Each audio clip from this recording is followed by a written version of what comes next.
Tottenham Hotspur 1, Wolverhampton Wanderers 2. That was the full-time score today at the Tottenham Hotspur Stadium. I do apologise about the change in setting as I am away for the weekend in Swanage. And I was having a great weekend up until that result and that performance. Simply not good enough today from Tottenham Hotspur. Simply not good enough. We were sloppy with the ball, poor off it. Our defending wasn't great. We didn't create enough going forward. Everything went wrong today. And it hasn't exactly been going right before today. I made a video in the week questioning our recent performances, saying that we needed to step up. Because yes, we've been getting results recently, but the performances have been poor. I'm not going to beat around the bush. We haven't played well consistently for 90 minutes since that Newcastle game. Hell, we haven't even played well consistently for 70 minutes. We've had good spells in games that have got us points, but those spells aren't going to be sustainable in every game that you play. And today we saw that. First 15 to 20 minutes we were good. First 10 minutes of the second half we were good. But apart from that, the other 60 minutes of the game, Wolves were the better team. And they deserved the win today. Brighton probably deserved a point at least, and maybe the win against us. Brentford, I'd argue, were the better team for a longer period of the game than we were when we took them on. We had that brilliant 7 minutes where we scored 3 goals, but they were the team creating chances outside of that 7 minutes. They were the team scoring goals outside of those 7 minutes. Good spells in games have been getting us points recently, and there's something to be said about getting points when you're not playing well, but there's also something to be said about getting away with it when you're not playing well. And we were getting away with it. And I said we need to step up the performances because we're not going to for much longer. And today we didn't. Wolves weren't exactly brilliant, but they just executed their game plan better than us. Maybe if we had, as I say, Pedro Porro and Destiny Udogie, it's a different game. But they capitalised on our lack of quality fullbacks, and Ben Davies and Royale were targeted and both very, very poor today. Pedro Neto, a fantastic player who I said in the preview, as I say, would be scary and hard for us to defend, was in my opinion their man of the match today. And that second goal comes from his brilliant creativity. I'm starting to get worried. As much as I love Ange Postecoglou and the beautiful football I've seen us play this season under him at times, I'm starting to worry that teams are figuring him out a little bit.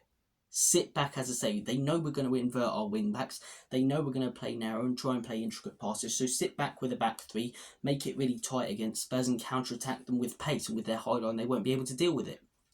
Brentford did it in the first half, and for a majority of the game, yes, we won 3-2, but to be honest, for a majority of the game, they were the better team. Teams that have been getting points against us this season have been doing that, and Gary O'Neill's a manager who changes his system in different games. He changed it, as I say, to suit the opposition and make it difficult for us, and it works.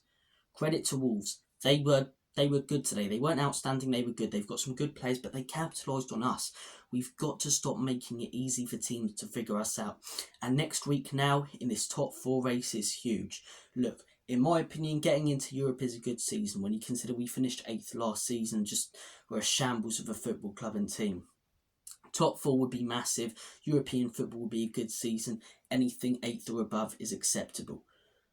But if we keep performing like this, we're not going to get top 4.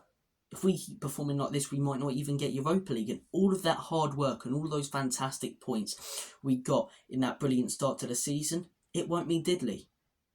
Next weekend, Crystal Palace, whether they have Glasner as their manager or Hodgson, that is a must-win. Cannot afford to take 4 points out of a possible 9 with 3 home games in a row.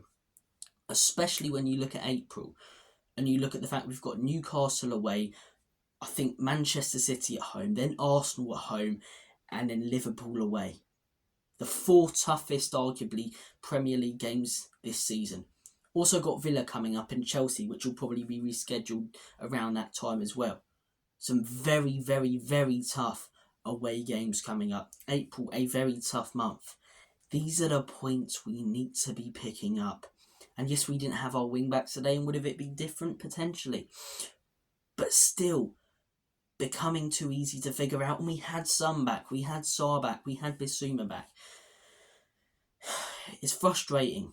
It really is, as I say, because, look, anyone who says Spurs are boring or whatever, maybe from a Spurs fan's perspective, you might say that. But if you try and look at the way that we're playing and the way we're trying to play compared to last season, it is much better. But recently, we haven't been anywhere near as good as what we were at the beginning of the season. Since that Chelsea game, really, had that Newcastle game, and then some, good spells in games, to say, around that, but really struggled since the injury. So I thought when we get most players back, we'll really capitalise. But then at the same time, as I say, yes, we're missing Udogie and Porro, and I could come on here and blame that, but Man United are still missing players. But they're stepping up their performances now. We can't keep using injuries as a reason. It was a reason when we had about 10 players out. But when we're constantly missing about 2 or 3, that's what most clubs are dealing with. Needed to get the win today, and we didn't. Next week is a must-win against Crystal Palace. We move on. Hopefully, Pedro Porro and Udogie are back, or at least one is back. And if Ange needs to in that game, he needs to make tactical changes. And why is it, again, as I say, that we start a second half well, and these players need a slap on the wrist? Wake up, lads. Do you know what I mean? Really, really poor performance today. Weren't at the races. Wolves were the better side, deserved the win. Pedro Neto, what a player he is. I'd say our best player was probably Kulusevski. Got the goal, had a really big chance in that second half, but yes, there's the argument of, if Davies scores that last minute header, which he should, and if Kulusevski scores that massive chance, then we come away as winners. But there's also the argument of, if Wolves score some of their massive chances where Vicario hugely stepped up, they still come out as winners. They missed just as many big chances as we did. I don't want to hear any excuses about today. I don't want to hear any stupidity either. Anyone coming out with Ange out or anything like that is silly. But I don't want Ange to be protected to the hill. He's just like any other manager, immune to, or he's not immune to criticism. And today, in my opinion, he deserves a little bit of criticism. Am I saying Ange out or anything stupid like that? No, and I think anyone who is or overreacting to this result is a moron. But at the same time, today's result, I think we can all agree, isn't good enough. And Ange Postecoglou has a part to play. He stuck to his way of playing, which at times this season I've praised him for, but today I disagree with. You haven't got Pedro Porro or Udogie, arguably your 2 most important players playing that system.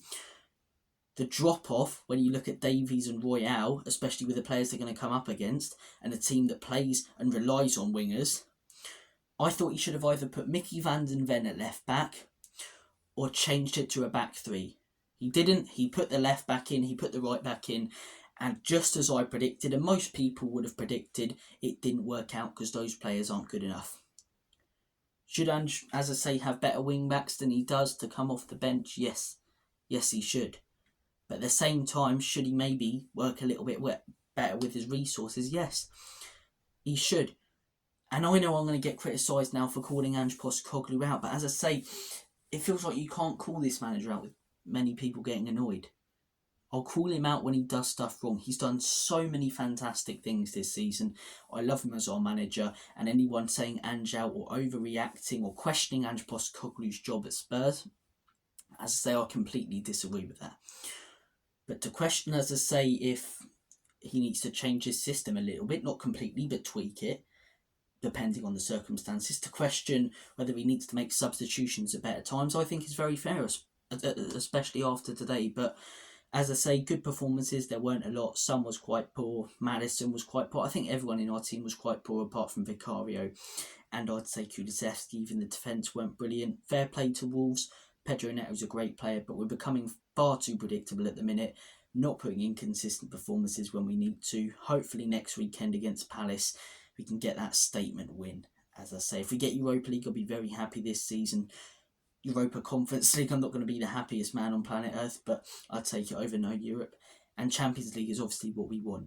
Next weekend, if we want to be a Champions League team, we need to be winning that. But credit to Wolves, Gary O'Neill's a very good manager. I wish them all the best for the rest of the season. Need to sort it out, Tottenham. Need to sort it out. Thank you for watching this video. Take care, all the best. Have a smashing rest of your day. And as always, Common You Spurs, Enoch and leave you out in Big Ange.